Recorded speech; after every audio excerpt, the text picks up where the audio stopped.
3,198 मतांच्या लीडचे श्रेय फक्त आणि फक्त मनोहर नाईकांचेच.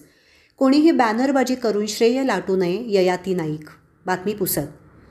नुकताच भारत देशातील लोकसभा निवडणुकीचा निकाल लागला आहे. त्या निकालामध्ये यवतमाळ वाशिम लोकसभेचे महाविकास आघाडीचे उमेदवार संजय देशमुख भरघोस मतांनी निवडून आले आहेत.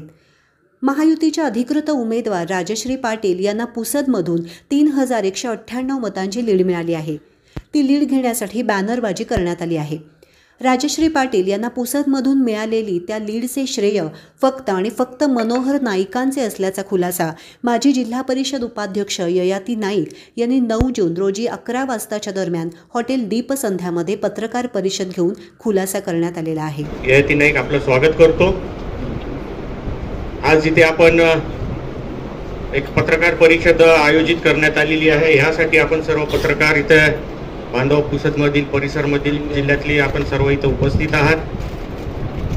प्रिंट मीडिया, इलेक्ट्रॉनिक मीडिया आणि यूट्यूब चॅनलवर यांचं मी परत एकदा खूप खूप स्वागत करतो.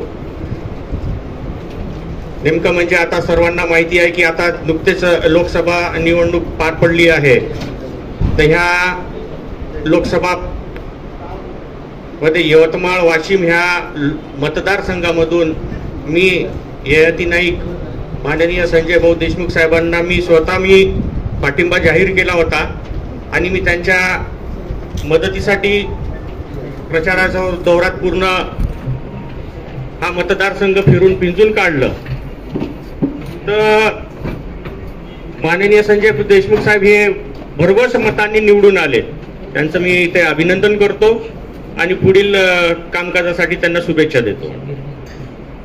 आज महत्वाचा विषय पत्रकार परिषद घ्यायचा म्हणजे हा पुसद मतदारसंघ जो आहे विधानसभा क्षेत्र, ह्यात माननीय राजश्री पाटील ताई यांना लीड आहे. तर ह्या लीड मध्ये बॅनरबाजी होऊन राहिली. पुसदमध्ये कुठेतरी ययाती कमी पडला अशी वारंवार काहीतरी चर्चा चालू आहे. तर ह्यासाठी आपण इथे उपस्थित आहे आणि मी 2 शब्द बोलण्याचा प्रयत्न करतो. की आपल्याला माहिती आहे की ह्या लोकसभा मतदारसंघामध्ये पुसद शहरामधून माननीय मनोहर नाईक साहेब, आमदार निलय नाईक, आमदार इंद्रनील नाईक, माननीय पालकमंत्री संजय भाऊ राठोड साहेब, त्याचबरोबर माजी आमदार विजय पाटील चोंडीकर साहेब, हे सर्व राजश्री पाटील ताईंच्या पाठीशी होते आणि मी एकटा संजय भाऊ देशमुख साहेबांच्या मदतीला होतो. आता कुठेतरी हा 3,000चा लीड जो आहे तर नेमका कोणाच्या नावाने पकडावं हे आपण आता गृहीत म्हणजे कसं थोडं विश्लेषणाचा विषय आहे की 2 आमदारांच्या खाती जाणार की माजी आमदारांच्या खाती जाणार. तर एक असं जर गृहीत जर पकडलं तर मी शेलूचा रहिवासी आणि शेलू सर्कल मधून शेलू गावामधून मी संजय भाऊ देशमुख साहेबांना लीड दिली.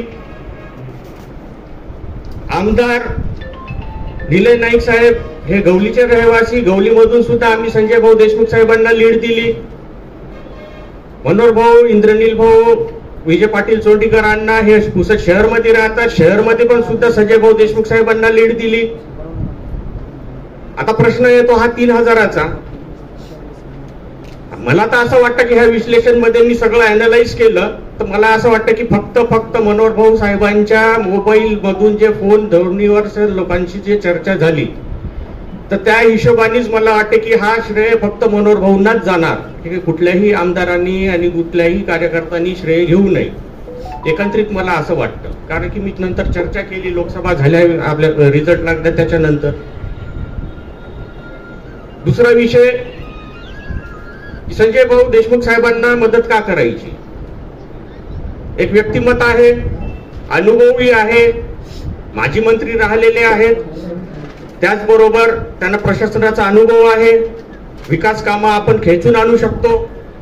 प्रशासनाच्या ह्याच्यात कसे फाईल मूव्ह करायचे, कसं कामं करायचे हे सगळे त्यांना अनुभव आहे. त्या अनुभवामधून आपण त्यांच्या कसा कामामध्ये स्वरूपामध्ये विकास कामामध्ये आपण स्वरूपात त्यांना आपण प्रदर्शित करू शकतो यासाठी आपण प्रयत्न केलं पाहिजे, त्यासाठी मी त्यांच्या सोबत आहे. दुसरा विषय की एनसीपी शरदचंद्रजी पवार साहेबांचा राष्ट्रवादी काँग्रेस हा पक्ष स्थापन होत असताना